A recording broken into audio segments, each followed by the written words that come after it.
The air group, I joined the air group and the ship at the same time in Hawaii in February of 1944, and was with them all through the activities until we came through with what do I want to say? Leyte, up to the Leyte, and after that the group was disbanded, and we reformed with the Air Group 60 again. Got out to Saipan, and all of a sudden they decided to send us back. So then I got out of the Navy at that time. It was 45, sometime in 45. Mr. Smith? Well, I joined the Air Group as a replacement pilot in December of 43. They had come back from the invasion of Tarawa into San Diego. I reported to San Diego just a few minutes after midnight on the 24th, or no, the 24th of December. 7 o'clock in the morning, I was in the squadron. They were using a hangar on the North Field Airport, and they flew my pants off for a week and a half, put me on a small carrier to requalify on the F-6F, since I'd been flying the F-4F.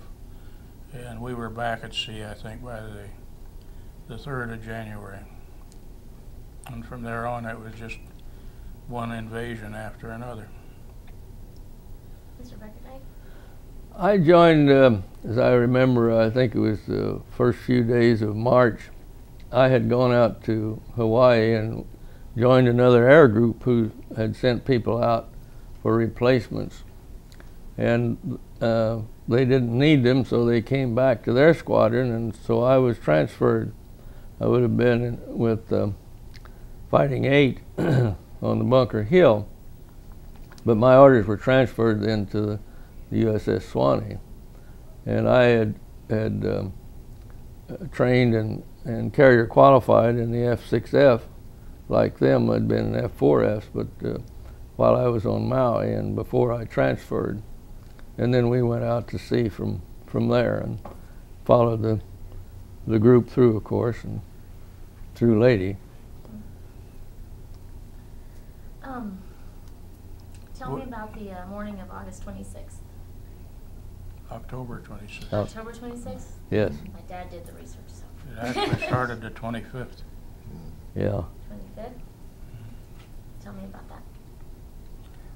Well, in my case, that's the day of the kamikaze, right? Mm-hmm. We had been up, our division that I was in, we'd been up pre-dawn patrol, and we had come back down and got into the ready room to do pre-flight and information center. And then my good buddy, who was another wingman in that division, we were going to go up forward to do these cat's eyes and make bracelets and necklaces out of for the women back home. And I told him, I said, Tex, I said, my room is right around the corner here. My roommate is on a destroyer because he ran out of gas landing. And I said, we'll just go sack out and then we'll do the work afterwards. Well, fine. He slept in the sack with my buddies. And I went to sleep, and all of a sudden we hear the anti-aircraft. General quarters. The general quarters, yeah. The general quarters. So we got up and we went to up on the flight deck to see what we could do. Went to help here and help there.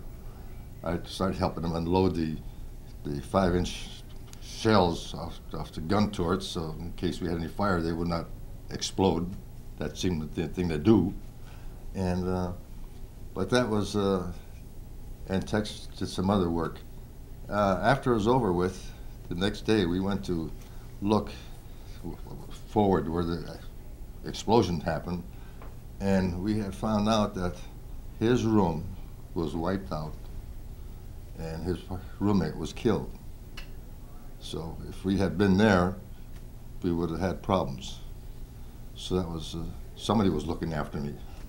That sounds like Mm-hmm, it. yeah. What do you remember, Mr. Smith? Well, I think the date Cal was talking about was the 26th. We actually caught 2 kamikazes. And the night of the 24th, we were in, or at least I was in the ready room, and a number of other people, and you could hear the reports being funneled down through the squawk box. Excuse me. Reporting sightings by our submarines and other aircraft, indicating that there was a Japanese surface force converging on Leyte. Actually, there were 4 of them coming in. And the morning of the 25th, I had the pre-dawn hop, and everybody knew something was going to happen that day.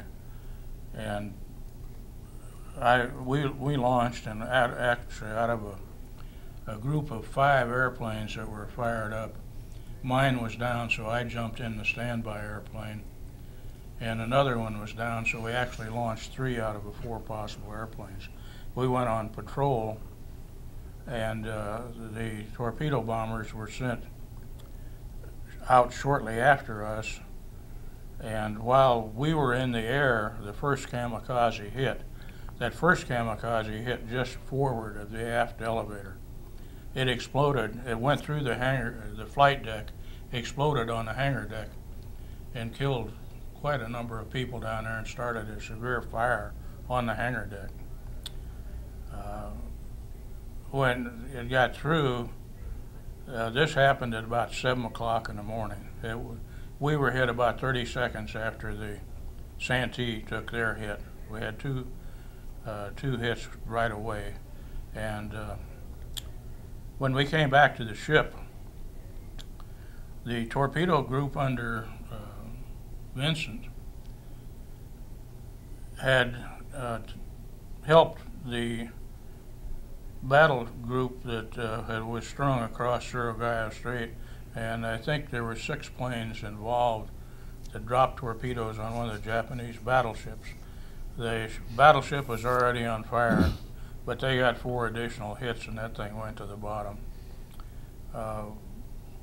When we came back to the ship, the kamikaze that had gone down under the hangar deck, when it exploded, it had damaged the arresting gear, so that we wound up with only 2 wires out of 7 useful wires operational, which meant that the landing signal officer had to land the whole air group within about the first 50 to 70 feet of the deck. So we used, well, it's a 500-foot deck, less than the order of 10% of the length of the deck was actually useful. He got them all aboard and nobody had any problem. The next day that Cal mentioned, we had a second kamikaze that hit. That one was right around noon because we were eating dinner. Yeah. I was scheduled for an afternoon launch, and we were recovering aircraft, and Bugs Beidelman and his crew had just landed and was taxiing forward, crossing the forward elevator. In the ready room, what we heard was gunfire pop, and then the general quarters signal came afterwards, and about that time the explosion hit, and it hit right on top of Bugs and his crew. And it started a fire which burned off our roof. So effectively we were no longer a fighting ship after the fire was put out. How long did it take for them to put the fire out? Boy, I don't really remember. It seemed, everybody was so busy, it seemed like a short time, but I'm sure it took at least a couple of hours. We had to come dead in the water, and they sprayed enough water on that fire that we were down by the bow by about 6 feet. You could stand on the aft end of the flight deck and look forward, and you could see it canted down. Ultimately, of course, they pumped it out, and by the time we got to an anchorage. They released us the next day with a destroyer escort, and we took the wounded into Ulysses? no, it was Oh, Battle okay. of Then there was a hospital ship at anchor there. We offloaded. I remember while we were there, when you stood in watches at night, you had to carry sidearms because there were still enough stray Japs around. They was afraid that somebody would come out and try and board the ship. I always thought it was kind of a far out possibility, but nonetheless, you walk with a 45 on your hip for 4 hours. You get a little bit tired of it. Yeah. I don't see how these old Western cowboys or gunmen really enjoyed carrying the darn things. They're toy guns, that's why. They're doing it. Mr. They were on a horse. Had some help. What do you remember?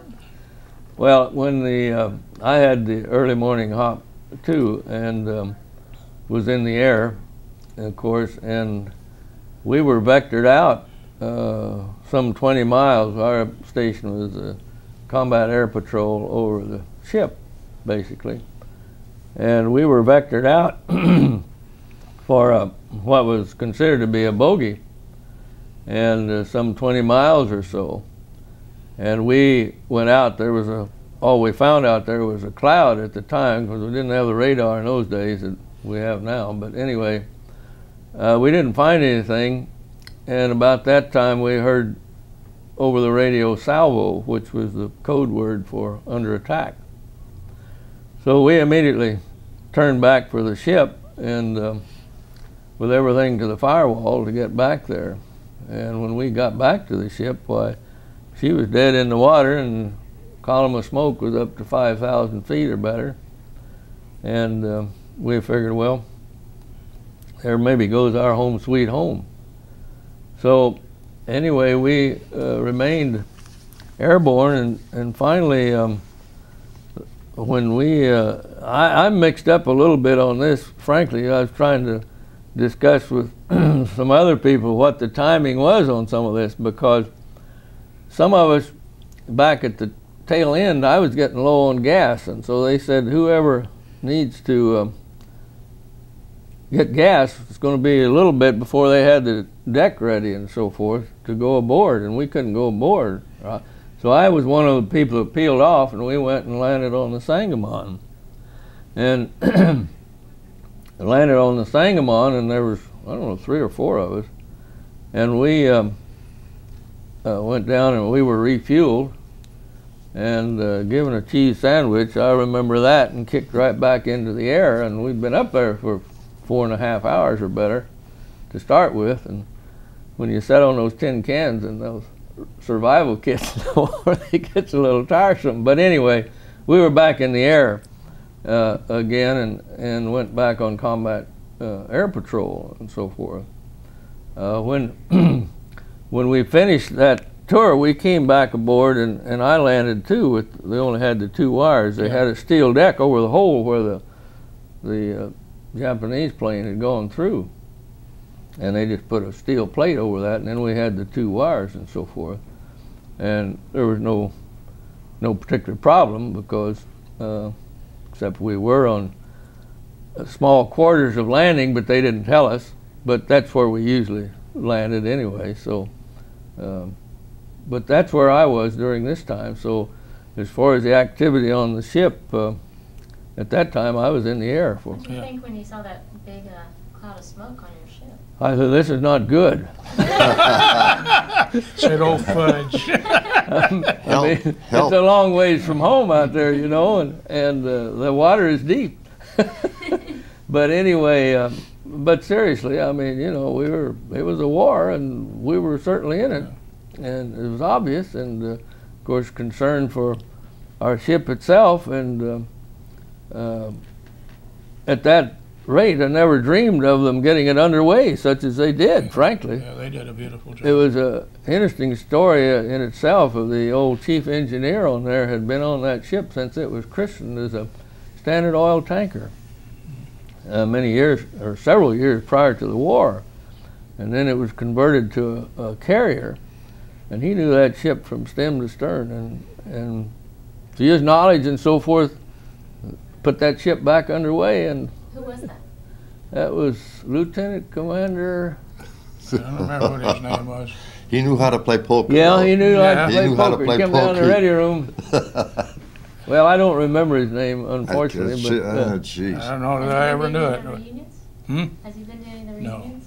no, no. Oh,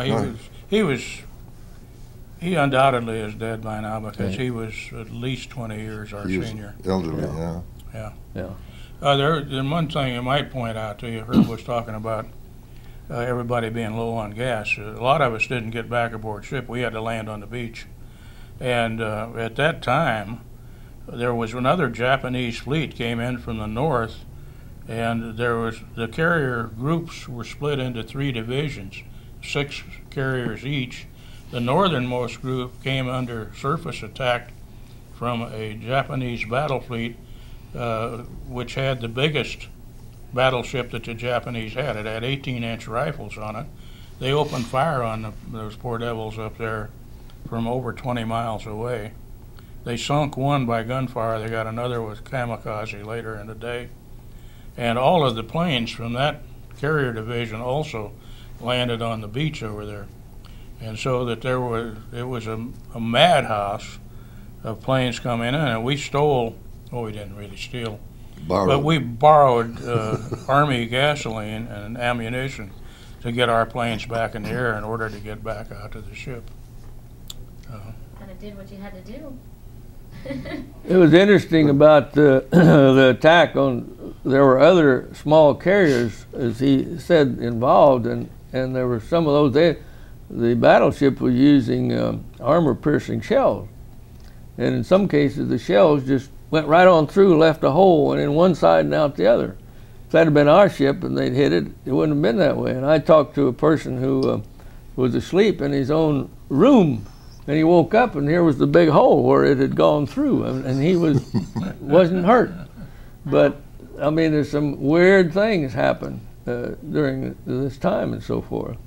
Well, didn't you get launched that same afternoon to go up and take a good close look at those? I was launched back, as I say, the cheese sandwich and so forth, and it wasn't my flight. It was he was our executive officer at the time, and we were sent out to do some tactics on the Yamato, which he was talking about, the big battleship, the 18-inch guns. And we had no bombs. We were out of bombs. We were out of torpedoes at this point, or any that would operate, and all we had was 50 caliber guns. So anyway, we were sent out to attack this battleship, which is, I don't know what you would compare it with, but putting a BB at an elephant or worse.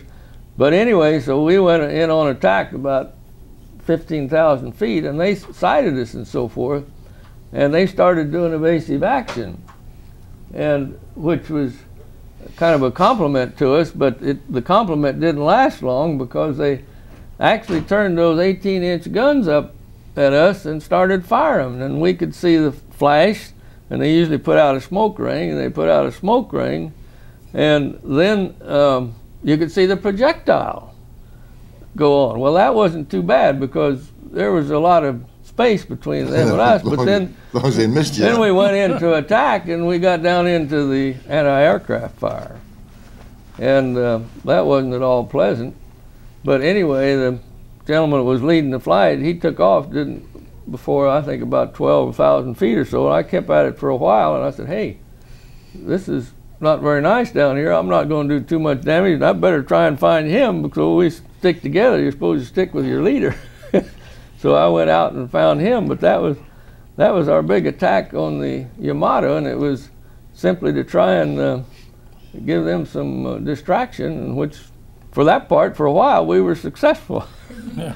But then I came back aboard and landed on our own ship then with the 2 wires and so forth. So you were working on the cheese sandwich. Well, I had that taken care of. It's sort of binding. Yeah. After the I guess it was the second attack when you had the big fire, and Yeah. How soon after that did y'all get to go home? They dismissed us the day after. It would be on the 27th. Yeah, we sat dead in the water there for a while. Yeah, we did. How long were y'all dead in the water? I don't know. It seemed like Not- an eternity. Well, they transferred the command of the ship to the aft end because the operation area was damaged because of the bomb up forward. So they had the control of the ship back aft at the supplemental station back there. And when they got that wired up, I think that was when they finally got back underway. No communications or anything available. All of our communication, they had a small portable radio up on the deck was what they used to communicate with other ships and everything else. Well, you talked about lunch. I'll never forget that lunch because we had from the first operation, we had many wounded and so forth, and the officers' wardroom was used for hospital beds and operating and trying to take care of these people. And those doctors were up for, what, 3 or 4 days without sleep and so forth. But this was the first day that we'd had a hot meal because all we got was cold cuts and whatever we could hustle up and get, really. So we were in the ready room, and I'll never forget, as long as I live, we had chicken, and we had green peas, and I think carrots, and I don't know exactly what else, but anyway, in the ready room, it's like these school things that fold over, where you do your work navigating and so forth, and we had our plates on there, and everybody just hit that and flew, and these plates and all this food went sailing, and it's a steel deck, and we're right under the flight deck, and everybody's trying to get out of there, and your wheels are spinning. They're trying to get around the corner and to get out the bulkhead and get out into the alley. And time we got out into there, it was full of smoke, and you didn't know whether flame or what was coming out. And what day was that? Well, this was That would be the 26th. 26th. Yeah. And anyway, so then I went out and we just started working wherever we could, whatever we could do, and so forth, and try and help out here and there and what have you. Try to eat right in the hospital. Yeah, but So that's where they were taking care of everybody. So where the officers had their mess. getting people there and what have you. So it was, everybody did whatever they could. And the reason they went dead in the water, the skipper called for a stop because of the passage through the wind created an artificial wind which was fanning the flames, and that's why they stopped the ship.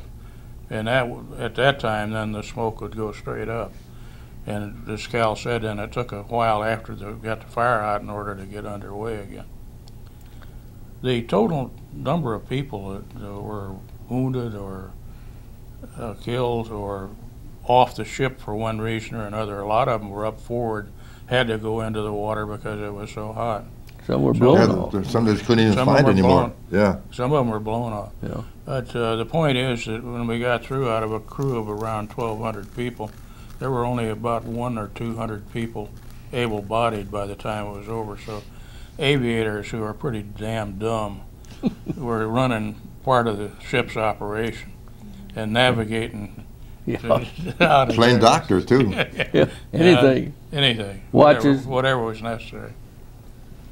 But I'll never forget the night when nightfall came, and we didn't have an escort. They didn't send an escort with us, or they pulled in this little destroyer escort, which was a small destroyer, obviously. And they had lost their mast in the typhoon a few days before. We'd gone through a typhoon coming up here to this thing, the whole force and so forth. And the name was Pig Sticker. That was their, if I remember right, I'm sure that's what it was. Radio Pig Sticker was the DE's name, code name and so forth. And he didn't have any, they didn't have any communication to speak of either. And so they had a small portable, and we communicated back with them in the formation and turned and given orders where to go and so forth. And it was a beautiful moonlight night, and up on that deck, and there was submarine sightings about every 10 or 15 minutes when a whitecap would break out there someplace, and you'd think, sure, and there were submarines, Japanese submarines in the area. And we were sitting ducks, I mean, so It was a nice night, but Pretty it wasn't a nerve-wracking. comfortable night. Pretty Well- nerve-wracking. There was a report, and I've never been able to verify this, that one of the escorts got a contact directly under the ship when she stopped. And I can't think of a better place for him to be, because if he'd have torpedoed us from down there, we'd have gone right down on top of it. But that's the story that went around. I've heard a lot of stories. Yeah. But there was a lot of confusion and so forth too. And well, when the confusion was in the whole fleet, when we were under attack every place, and everybody was on the radios, and there was Something new. very much lack of radio discipline and so forth. And the only thing I've always said about it was the fact that they were more confused than we were. It wasn't a matter of organization, it was a matter of less confusion than they were.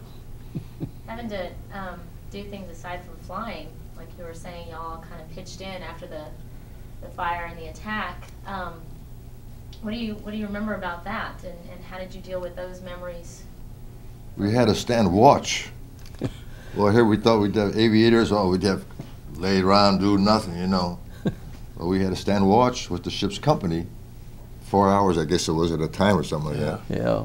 And, Well- so we didn't get to relax like we thought we were going to be able to do. I remember that part of it.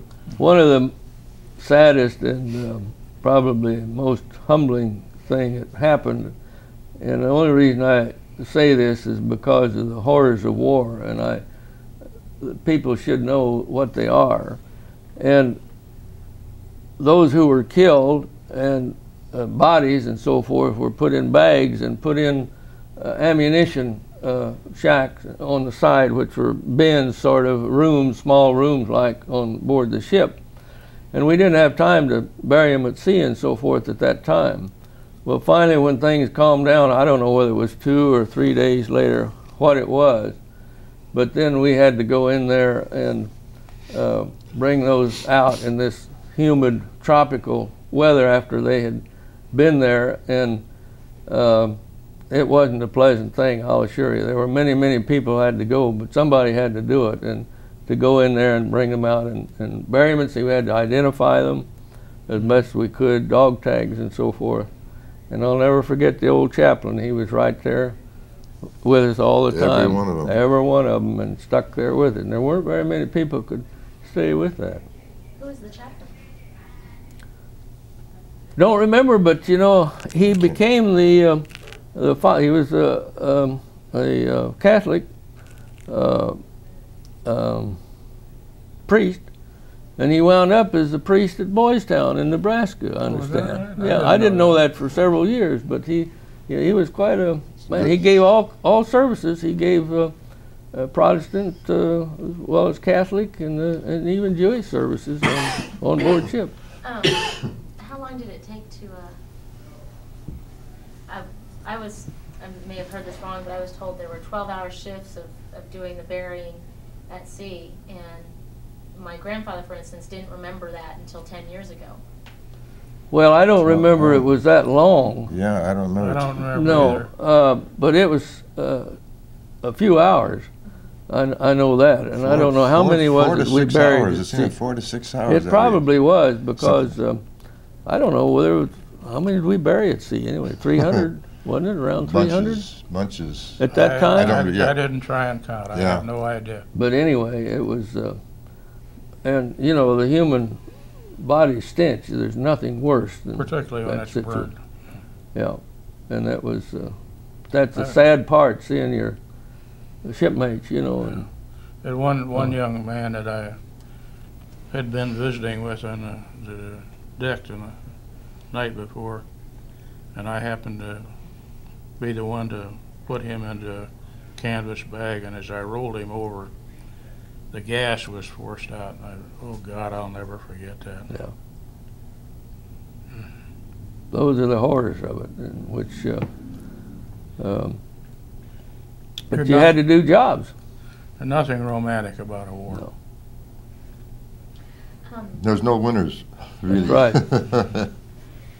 We started the reunion, who just recently passed away, unfortunately, was actually blown off the ship and caught a line, and somebody helped him get back aboard, even on that fire down there on the hangar deck or something. Yeah, they were I pulling don't know whether it was bodies- the first or the pulling second bodies one. out of the Well, I think it water. was the second one. And In some case, half bodies. brought him too. back in, yeah. So it was, I mean, you know, it was all sorts of things. I mean, but it's easily to know how confusing things were. So, I mean, Yeah, well, he's injured. He's the man, he's missing 2 fingers. He's kind of short, I don't know if you know who he is. Yeah. But he was injured, so he was probably, you know, tucked away somewhere being helped, and Yeah. he didn't realize it until much later. What's it been like for y'all to meet every year, especially the first year? Well, tell me about the first year that y'all met. Well, it was getting started. It was in Tempe, Arizona, and it's just recognizing your buddies. They were informed in that, and it was just good to get back in that respect, to see them. Sometimes you send Christmas cards and that, but then to be right there with them, it's a good feeling. Good feeling. And then the wives got to meet the other wives, and well, we got to meet the other wives, and my wife got to meet them and their wives. So that we knew when we were talking about Beckerdite or Smitty, they knew what we were talking about. You had to put a face to the name. Yeah. Yeah. Mm-hmm. Yeah. What was it like for you, Mr. Smith? Well, I didn't get to the first ones. I wasn't aware that they were having reunions. I lucked onto it. A young friend of mine suggested that I try and get in touch with some of my old buddies, that he had a program that would get phone numbers around the country if I could guess what state they would be in. And so I picked 2 of the more unusual names, like Beckerdite and Rainiers, and the first 2 I picked were hits. And so I found out about it, and I've been coming in since the 50th anniversary reunion in '92. And it was, what happened, as I remember it, I walked into this room and I saw a bunch of old men I'd never seen before. And we got to talking, and in about 5 minutes it was like no time had ever passed. It's the best way I can describe it. but it had. It has. Yeah. What would you like for people to remember about your service during World War II? Well, I just would like to know that we were there and tried to do our best, and that's all anyone could do, or anyone, same as everyone else did. And like they say, war is H-E-L-L. So, But you don't realize it until you're in it. but the reunions, to me, I was fortunate. I don't know exactly how I stumbled onto it and got in touch with Eric, and the fact that they were going to have one. In fact, I kind of helped him trying to get some people together to go to the reunion, the first one we had in Tempe. And of course it grew from there, and really got it kind of organized, and really started getting the word out to people, and somebody would know somebody else and so forth. And Yeah, I heard about it to Roy Gardner, because he and Kissman yeah, kind of that's got right. And the Roy, beginning. I don't know how they knew each other. But my good buddy Roy Gardner, who is no longer with us, he got very involved. In fact, he became chaplain yeah, of the reunion, and so I was notified rather quickly, and got to go to the first one, to everyone since then. That's great. but it's, I mean, you have to stop and realize how close we were together, we people, all of us. I mean, this was a close family. And as you go through training, and you train, and then you go out on the carrier, and he covers my tail, I cover his tail, and I mean, you're depending on each other for your own safety and welfare and so forth, as well as fighting the war and protection. And so there's a close feeling, and it's still there. And your reunions come out. Still talk over this. Remember this when this happened? And all of a sudden people start thinking about over the period of the year. All of a sudden something comes back to you, and it's a new topic to talk about. And it isn't always a hair-raising experience, they remember. No, that's right. Some of them are embarrassing. Some of them are real boners. I mean, you know. I won't name all of them, but some of them. But anyway, so we have a lot. It's a lot of fun too. I mean, you know, it's family fun. I mean, so forth too. So aside from that, and actually, I have more pleasant memories than I do bad memories. I really never felt that I had really bad memories of anything. It wasn't probably closed off pretty well, but it was not a problem. I mean, it was life and it was war, and we came home and we kept flying. All of us kept flying in the weekend warriors in reserves. Well, we reformed at the 6A reform there in Seattle. Yeah. We came in. Well, that's right. First, yeah. We brought in new people, new kids came in there. The old timers were transferred to stateside duty, and we got in a bunch of new ensigns in that, and start training up in Seattle. Yeah, we were mature Lieutenant JGs and so forth. Yeah. Well, thanks for your time. Well, I would like to add one thing. Okay. I think that what it did for me was give me a great deal of confidence in the innate goodness of the human being. I've never seen people interact so selflessly as that crew did after the hits, and how they cared for each other and tried to do for each other. It was very impressive. And that's all I want to say. Well, thank you. Thank you so much. Thanks for coming in here. Well, thank you. Really Enjoy it. Appreciate it. And your beer's getting cold. Our pleasure. Hail fellow Wombat. Viva.